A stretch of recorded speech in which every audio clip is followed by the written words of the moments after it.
Okey bang, Assalamualaikum warahmatullahi wabarakatuh. So kita bersama dengan Abang Hashim Urut. Bang, okey abang buat urutan ni di sekitar Johor Bahru ni. So abang tentu sekali ada banyaklah pelanggan yang datang jumpa abang dan sebagainya kan. So sama ada abang pergi ke rumah pelanggan ataupun pelanggan datang menemui abang di rumah. So kedua-duanya servis tu abang lakukan.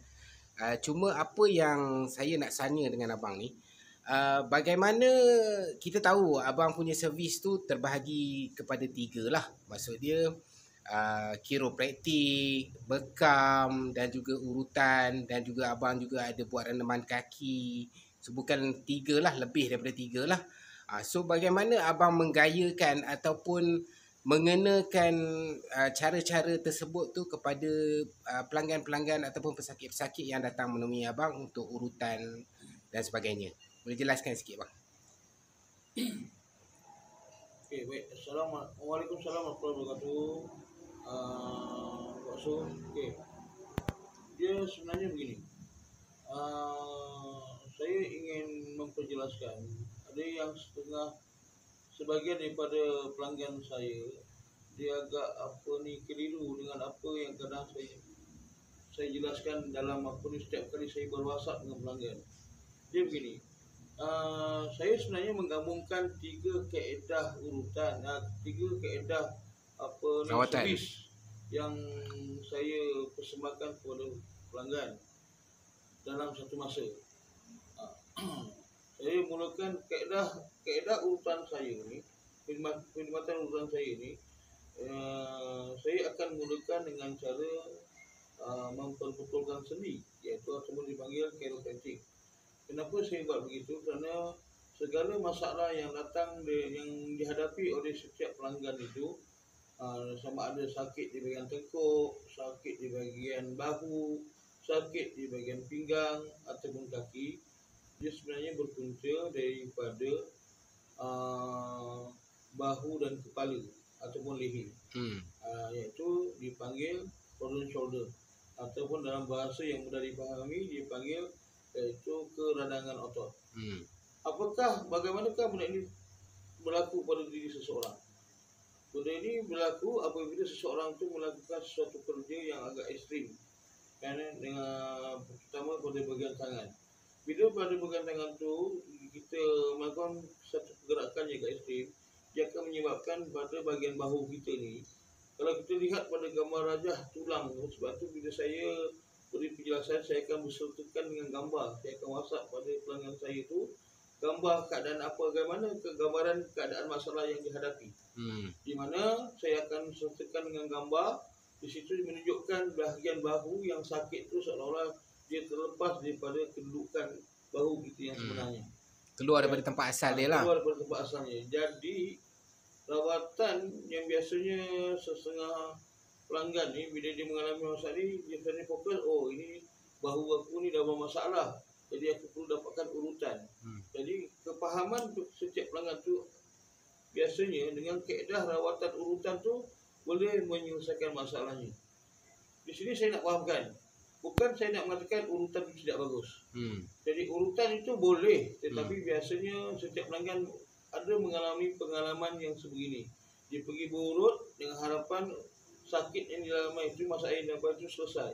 Tapi malangnya bila dia balik rumah serta dia buat urutan tu, kelegaan pada tubuh badan seseorang tu hanya seketika. Mungkin sehari, mungkin 2-3 hari, tetapi bila dia melakukan kerja dia, rutin harian dia tu, benda tu sakit semula.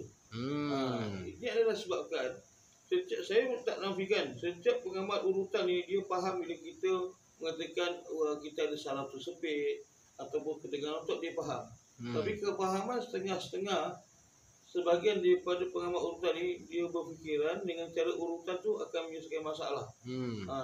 Sebenarnya tidak. Maknanya benda perkara tu tidak berapa tepat. Jadi untuk menyelesaikan masalah tu, jadi kita perlu satu teknik yang dipanggil chiropractic. Chiropractic ni maknanya kita memperbetulkan setiap sendi. Ada setengahnya pengamal chiropractic ni dia hanya bahagian tertentu yang dibetulkan. Dia tak pergi menyeluruh. Macam saya, biasa bila saya mencadankan kepada pelanggan saya cadangkan, okey, urutan saya ini dimulakan dengan chiropraktik, iaitu diperbetulkan setiap sendi dalam tubuh badan kita. Okey, bila bahu kita dah sakit, dah menghadapi masalah, tangan nak angkat pun tidak boleh. Jadi percayalah, benda tu dia akan melarat ke sebahagian lagi anggota tubuh kita, iaitu di bahagian pinggul. Di mana sakitnya itu akan ketara pada bahagian pinggang. Masalah yang sebenarnya adalah terletak di bahagian pinggul. Kemudian salah satu puncanya lagi, tuan akan dapat mengetahui perkara tersebut. Nanti tuan boleh lihat kepada video yang telah ada rakaman video yang saya telah diolahkan. Tuan-puan boleh refer kepada rakaman video tu. Di situ di mana saya tunjukkan di mana puncanya, iaitu dengan cara tuan dan puan baring di atas lantai secara menegak, lurus, baring di atas lantai. Kemudian lihat pada hujung kaki. Jika andainya hujung kaki tuan dan puan tu, sama ada kiri dan kanan tu, kedudukannya tidak sedari. Ada salah satu tu kedudukannya nampak seolah dia macam pendek sebelah. Itulah salah satu punca dan asbabnya kenapa dan mengapa tuan-puan bila duduk bersila tidak selesa. Bila puan berdiri pun tak ada, maksudnya kalau dah kritikal sangat, bila tuan-puan berdiri pun kerana berasa tidak selesa. Berdiri lamanya, kadang-kadang pinggang sebelah kiri atau kanan akan berasa teramat sakit. Kaki panjang sebelah tu. Ya, itu maksudnya kaki ni, kedudukan kaki tu dah tak normal. Dia pendek sebelah. Jadi kaedah ni dia perlu di realignment balik ataupun perlu diperbetulkan untuk kaki itu. Body alignment Body alignment tu perlu, sangat perlu. Jadi selepas selesai saya buat terapi secara chiropraktik, dah selesai dan pesakit tersebut dia boleh, kalau awal ni dia tak boleh duduk, dia tak boleh bersila lama, dia tak boleh tunduk kan, dan bila berjalan sakit, bila keadaan masalah tu dah selesai, kemudian saya akan sambung pula kepada kaedah urutan saraf. Jadi urutan saraf ni lah untuk kita memperlukan di mana salah satu urat saraf dan otot kita yang mana sebelum ni secara seketegangan, kita cuba perlembutkan balik, kita betulkan kedudukan urat sarafnya, dan masa yang sama perairan darahnya tu berjalan seperti segala, makna lancar. Jadi itulah kan apa ni. Jadi bila dah selesai kita buat urutan saraf tu kan, seandainya ada bahagian-bahagian otot yang mana yang setelah kita urut tu dia masih tegang, dia tidak boleh lembut. Bila kita pegang, kita urut dan pelanggan tersebut masih berasa sakit di bahagian otot tersebut, keras, baru saya akan melakukan bekam angin. Setelah saya lakukan bekam angin, bahkan saya ambil masa dalam lebih kurang dalam masa bekam angin, tidak memerlukan masa yang agak lama, lebih kurang antara 10 hingga 5 minit begitu. Kemudian barulah saya urut semula. Sehinggalah pesakit tersebut atau pelanggan tersebut merasa keadaannya segar seperti sedia kala. Satu perkara yang perlu diingat, maksudnya segar seperti sedia kala itu maksudnya bila selesai rawatan tu, bila pelanggan tu dia balik ke rumah, bila malam tu dia nak tidur, dia dapat tidur dengan selesa. Dan yang paling terutama, bila keadaannya bila dia bangun pagi pada esok harinya, maka dia akan merasa sakitnya berkurangan, pergerakannya seperti biasa, dan tubuh badannya berasa keadaan selesa, dan sakitnya tu kerana dah beransur-ansur pulih. Tetapi perlu diingat, dalam masa tempoh sebulan kan, kalau misalnya kata dia melakukan lagi keadaan yang terlalu ekstrim pada setiap tubuh badannya, mana pergerakan yang agak ekstrim, tak mustahil benda ni akan berulang semula. Berulang balik. Jadi kaedah nak buat rawatan ni, chiropraktik dan urutan dan berbekam ni, kalau bagi dia bergantung kepada faktor usia seseorang. Bagi seseorang yang usia masih muda remaja, masih dalam umur dalam 20 hingga 30-an, itu cukup sekadar kata orang tu 2 bulan, 3 bulan sekali. Tetapi bagi orang yang berusia 40, 50-an ke atas, sebaiknya kerana bila dapat kita kesan keadaan bahu kita tu dah sakit ataupun kaki kita dah pendek sebelah, perlu dibuat dengan seberapa segera. Jangan tunggu sampai keadaan tangan tu langsung tidak boleh diangkat, dan pinggang tu dan keadaan tu bila nak berjalan pun dah langsung terpaksa menggunakan bantuan lain seperti tongkat dan sebagainya, baru kita nak buat. Itu akan menyebabkan bukan maksud tak boleh dirawat. Boleh dirawat, tapi masalahnya bila dirawat, pesakit itu akan mengalami Sakit sangat. Jadi di situ juga betul kaedah urutan saya ni, urutan saraf dan kiropraktik saya ni, saya lebih kepada kaedah kata orang tu dan kaedah yang lebih yang dipanggil membelai. Membelai dengan kaedah dengan kelembutan. Kurang sakit lah. Kurang sakit. Maksud saya jangan sampai menyebabkan kaedah kita tu menyebabkan otot yang ada atau tisu otot yang ada pada otot tu tercedera. Jadi bila kita melakukan dengan cermat, jadi keadaan yang sakit tu walaupun memang tengah sakit, tapi insya-Allah pergerakan tulang tu akan bertambah elok, otot tu sakit lama-lama dia akan beransur-ansur pulih. Okey. Baik, lagi kaedah saya tadi saya sebut renaman kaki. Biasanya renaman kaki bersama dengan air garam beserta renaman kaki bersama dengan garam kasar berserta dengan irisan limau ni biasanya saya Air batu. Air batu. Saya ulang balik, renaman kaki bersama air dan air batu, garam kasar dan limau nipis. Biasanya saya berpesan kepada customer bila dia pulang di rumah. Dia boleh lakukan sendiri. Saya advise sebenarnya. Ini adalah tujuan dia untuk mengurangkan kesan kesakitan pada seluruh tubuh badan. Sebab atas kebaikan daripada rawatan daripada garam kasar tu, dia mempunyai satu terapi secara dalaman. Seandainya kita ada toksik pada tubuh badan kita berlebihan, dia boleh membantu. Seandainya dalam tubuh badan kita ada satu-satu simptom-simptom mistik pun dia membantu. Seandainya ada sendi-sendi kita yang kata berasa bisa dan dia membantu. Dan rawatan air garam ini, renaman air batu, renaman kaki bersama air batu, garam kasar dan juga limau nipis ni perlu untuk mendapatkan kesan yang lebih baik, kita boleh amalkan secara 3 hari sekali. Boleh buat sendiri di rumah bang Boleh buat sendiri di rumah.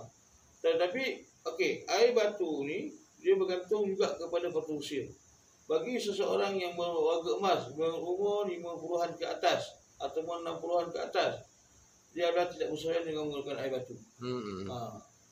Dia kaedah yang cara yang seterusnya iaitu bagi warga emas iaitu dengan menggunakan air hangat, air panas. Air panas bersama garam kasar dan juga bersama limau nipis. Orang muda-muda pakai air batu, orang sebab air batu ni dia akan terlalu sejuk sangat, dia akan menangkap pada sendi. Senior citizen ni kita galakkan pakai air panas pakai air panas. Okey. Sebab dia sangat membantu. Okey bang. So terima kasih bang atas penjelasan tu, diharap memberikan manfaat. So kaedah rawatan yang Abang Hashim amalkan ni sangat sesuai lah. Maksud dia Abang Hashim pun cakap, maksud dia benda yang sakit tu dia nak bagi sembuh, bukan nak bagi sakit lagi. So terima kasih Abang Hashim.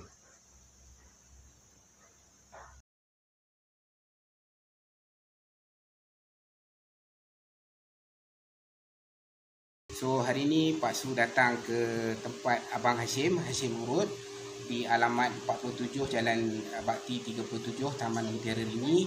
So kalau tuan-tuan dan puan tengok, maksud dia tempat dia dah lengkap lah. Kalau tuan-tuan dan puan datang mengurut di rumah dia, so dia ada kerusi tu. Okay, kerusi ni kalau kita tengok, orang yang mungkin tak boleh nak duduk dan sebagainya ataupun nak buat rawatan-rawatan tertentu, dia ada disediakan kerusi khas. Dan okay, kalau kita tengok ada katil. Okay, ada katil urutan. So sangat menarik lah tuan-tuan dan puan kalau urut dengan Hashim Urut ni lengkap. Okay, jadi kalau kursi urut ni dia juga lakukan bekam di sini. So kalau tuan-tuan dan puan ada masalah dan sebagainya, boleh dapatkan servis daripada Hashim Urut. Kalau dia juga menawarkan servis yang mana dia boleh datang ke rumah tuan-tuan dan puan. Tetapi kalau tuan-tuan dan puan nak datang ke tempat beliau pun boleh, tak ada masalah. Kita boleh buat appointment lah dengan dia. So kalau kita tengok tempat urutan beliau sangat selesa. Jadi sangat menarik lah kalau tuan-tuan dan puan dapatkan servis daripada beliau, insyaAllah.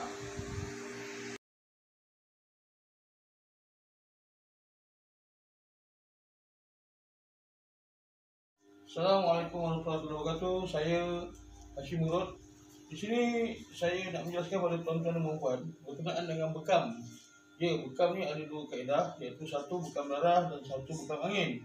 Jadi bekam angin tu saya mempraktikkan bekam angin. Jadi untuk bekam darah ni dia bergantung kepada sakit yang tertentu dan dia memerlukan proses yang tertentu. Okey, baik. Di sini saya nak jelaskan tentang bekam angin. Bekam angin ni bergantung pada masalah otot seseorang. Jadi begini, jika kita setelah buat urutan saraf pada badan seseorang, kan, dan selesai urutan saraf tu, ada mana-mana otot yang tidak boleh lembut setelah diurut. Jadi kaedah itu dia memerlukan bekam angin. Sebab kata orang lama dulu, kalau otot kita dah keradangan, dah ketegangan, itu maksudnya otot kita sudah masuk angin. Jadi perlu dibekam. Setelah dibekam, contohnya ini salah satu contoh yang kita bekam ni. Bila selesai bekam, kita akan cabut bekam ni. Kan, kita buka, cabut satu persatu bekam ni.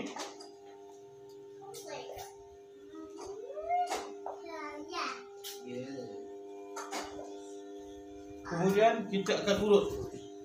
Kita akan urut di mana untuk setiap, kerana bekam angin ni dia tidak mengeluarkan darah. Jadi maksudnya bila kita sudah bekam ini, dia ada benjolan otot pada bekas bekam ini. Jadi maksudnya kita urut untuk memberikan kesihatan kepada pesakit yang kita rawat tersebut. Jadi maksudnya selepas kita urut, selepas kita bekam, tandanya pesakit itu dia balik ke rumah, dia dapat tidur yang selesa. Dia tak adalah rasa perit dan sakit disebabkan oleh bekam angin tersebut.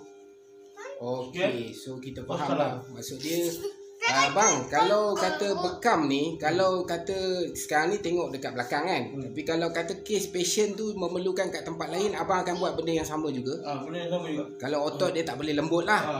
Otot dia tak boleh lembut. So maksud dia tuan-tuan dan perempuan kena faham. Maksud dia bila tuan-tuan dan perempuan datang kepada Cik Hashim ni ataupun Abang Hashim urut ni, tuan-tuan dan perempuan kata nak urut, tetapi dia akan tengok keadaan tubuh kita tu, tubuh pesakit tu macam mana.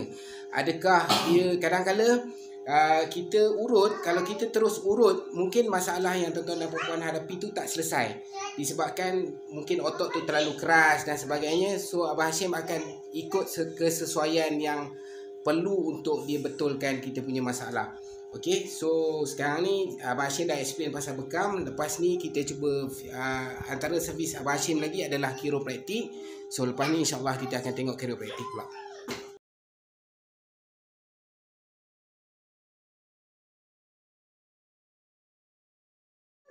Okay, Assalamualaikum warahmatullahi wabarakatuh. Saya sekali lagi Hashim Murad. Di sini pula saya akan menjelaskan apa itu chiropraktik. Okey, chiropraktik ni sangat diperlukan oleh seseorang yang sedang menghadapi masalah keradangan otot. Okey, keradangan otot ni ataupun dalam bahasa lain, maksudnya dia bermula daripada leher, bahu dan tangan. Jadi maksudnya keradangan otot ni kan, dalam bahasa urutan dalam bahasa Inggeris biasanya orang panggil, dikenali sebagai frozen shoulder. Frozen shoulder ni maknanya kalau berlaku dia bergantung juga pada faktor usia. Bila seorang tu usianya masih muda ataupun di bawah antara belasan tahun hingga ke 20-an kan, ataupun 30-an, tangan ni bila dilurus, bahu ni bila ditekan kan, dia akan merasa sakit. Contohnya saya adik ni dengan saya, bila ditekan bahu dia sakit. Sakit. Sebelah sini pun sama juga. Allah. Kadang-kadang dia antara dua. Yang sebelah sini terlalu sakit dan sini tidak sakit.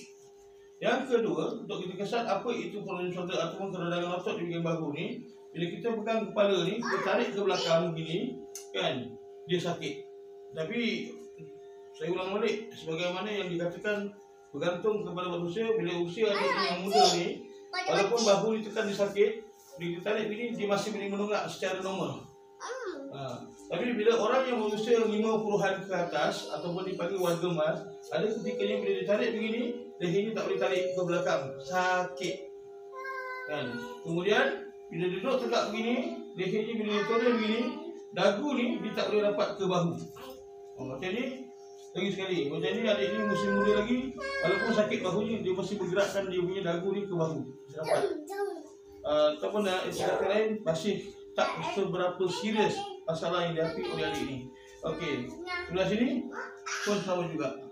Okey, jadi apakah tindakan awal yang perlu apakah rawatan yang sesuai untuk adik ni? Kan, ada setengahnya mendapat dengan cara kita letak yoko-yoko ataupun kita letakkan serum plus, dia akan berasa lega. Ataupun dengan kaedah pergi mana-mana pusat urutan atau panggil seseorang, tampukkan minyak ni diurut di bahagian ni. Kaedah urutan ataupun tanpa letakkan serum plus ataupun kita letakkan yoko-yoko untuk menenangkan otot, dia hanya melegakan semata-mata, tapi dia tidak akan merawat masalah tersebut secara berpanjangan. Paling tak ada pun dia boleh tahan dalam sehari. Jadi kaedah yang sebetulnya perlu kita buat adalah kita lakukan memperbetulkan setiap sendi yang bermasalah. Kan? Kerana apa? Problem contoh yang berlaku di leher ini, kalau dibiarkan dalam tempoh masa seminggu, kan dia akan pergi ke belakang, di bahagian belakang pinggul sini. Pinggul sini akan berasa sakit. Dan salah satu otot depan ni dia akan boleh ditekan begini, dia akan rasa sakit. Akan rasa sakit, ya. Dan menyebabkan perempuan akan bila berjalan atau naik tangga akan merasa dia punya stres pada bahagian pinggang. Especially kalau puan, terutamanya jika puan dan puan menaiki tangga atau menaik tangga. Okey, yang kedua, tangan ni bila diluruskan begini, bila diangkat ke belakang ni, kadang-kadang bila orang yang berusia muda bila diangkat ni, dia tangan ni boleh mengangkat menepasi telinga, tetapi dia rasa ketat. Tapi bila warga emas, bila tangan ni diangkat begini, kan, dia tak boleh lepas paras telinga, dia sangkut sini. Bila dipaksa, dia akan berasa sakit. Okey, yang sebelah sini pula, bila tangan ni dibawa ke arah sebegini, kan, bila diangkat ke atas begini, macam adik ni dia masih boleh angkat lah, tapi di kala ni dia akan merasa agak berat pergerakan tangan ni. Tapi kalau warga emas, bila diangkat begini, dia sangkut, dia tak boleh melepasi, tegak lurus 90 darjah begini. Jadi itulah sebabkan kan apa ni kita perlukan rawatan yang dipanggil chiropraktik ataupun memperbetulkan sejak sendi tulang kita. Jadi itu penjelasan saya berkenaan dengan chiropraktik. Dan saya suka besar lagi satu, bila seseorang tu mengalami keadaan yang dipanggil mild stroke ataupun stroke ringan, rawatan yang amat diperlukan oleh pesakit tersebut adalah kaedah yang dipanggil chiropraktik, iaitu setiap sendi perlu diperbetulkan menyeluruh badan. Kerana jika tidak dibuat kaedah chiropraktik, masalah yang dihadapi oleh pesakit tersebut yang dipanggil blood block tu tidak akan selesai. Kerana setiap sendi itu sudah terhimpit. Jadi perlu direnggangkan dan diperbetulkan kedudukannya. Sekian. Okay, penjelasan saya kedua mengenai chiropraktik. Jadi awal saya terangkan sudah menerangkan salah satu asbab ataupun punca utama masalah shoulder ni adalah daripada bahu. Tapi untuk kita mengetahui masalah yang sedang dihadapi bagi seorang yang menghadapi sakit pinggang ataupun dia biasanya kalau keadaan sakit pinggang sudah agak terlalu lama, dia sinonim akan kadang dia orang akan masih seolah-olah merasakan diri sudah mengalami slip disc. Slip disc dia ada beberapa tahap slip disc yang mereka alami, iaitu daripada tahap yang pertama hingga tahap kedua, ketiga, dan yang paling serius memerlukan rawatan dengan cara pembedahan. Okey, bagi untuk kita mengesal ni tentang ketidakselesaan pada pinggang kita yang berasa sakit yang amat sangat, tindakan awal kita ialah kita baring sedari menegak begini. Panduan kita adalah pada hujung kaki. Apabila keadaan kaki kiri dan kaki kanan kita ni dia tidak selari ataupun tidak sama kedudukannya, di pendek sebelah ataupun kaki ni pendek sebelah, walaupun daripada bahagian tumit ni, ada bahagian tumit ni, walaupun perbezaannya sedikit, lebih kurang dalam seinci, itulah salah satu punca dan sebabnya mengapa seseorang tu mengalami sakit pinggang. Lagi satu kaedah untuk kita, macam kata kita tak ada kawan di rumah, tak ada siapa-siapa yang boleh bantu kita untuk mengesan masalah kita ni, kita boleh mengesan masalah kita ni secara sendiri, iaitu dengan baring sebegini, dengan cara kita pegang pada bahagian di pinggang kita di sini kita ada tulang. Ada ibu jari kita ni letak pada tulang sini. Dan lagi satu letak di sebelah sini. Ni tulang ni. Jadi contoh macam adik ni, kenapa tadi saya tekan dia punya bahu ni sakit? Sekarang masalahnya tulang pinggul ini kiri dan kanan ni sudah tidak sedari. Satu rendah, satu tinggi. Jadi bila kakinya ni yang dilipat begini dan dia akan badannya ni dia akan sakit, dia akan rasa sakit pada bahagian paha sini. Jadi inilah apakah rawatan yang sesuai untuk bila dah berlaku keadaan masalah ni, iaitu dengan cara kaedah yang dipanggil chiropraktik ataupun memperbetulkan sendi secara menyeluruh. Sebab apa?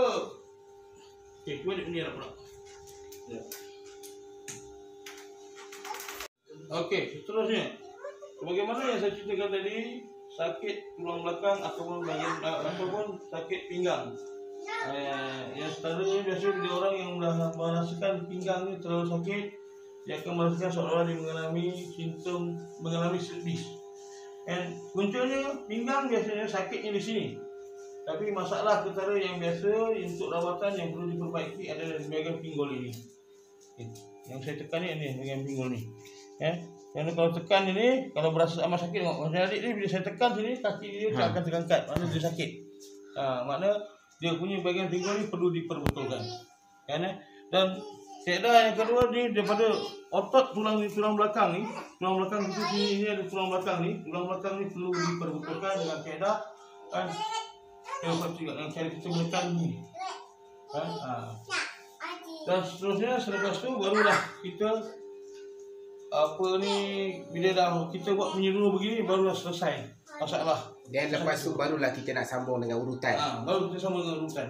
So tuan-tuan dan puan kena faham, maksud dia apabila tuan-tuan dan puan datang dengan kepada Cik Hashim ni, so tuan-tuan dan puan bagi tahu masalah yang dihadapi, so Cik Hashim cuba susun mengikut keperluan dan kesesuaian yang ada pada masalah tuan-tuan dan puan, dan beliau akan cuba mulakan dengan bekam, lepas tu diikuti dengan chiropraktik, dan barulah ianya akan habis dengan urutan. Biasanya servis daripada Abang Hashim urut ni dia lama servis dia dalam 2 jam macam tu. So Abang Hashim pun tunjuk 2 jam. Memang lama servis daripada Abang Hashim ni. So okey, nanti kita sambung lagi.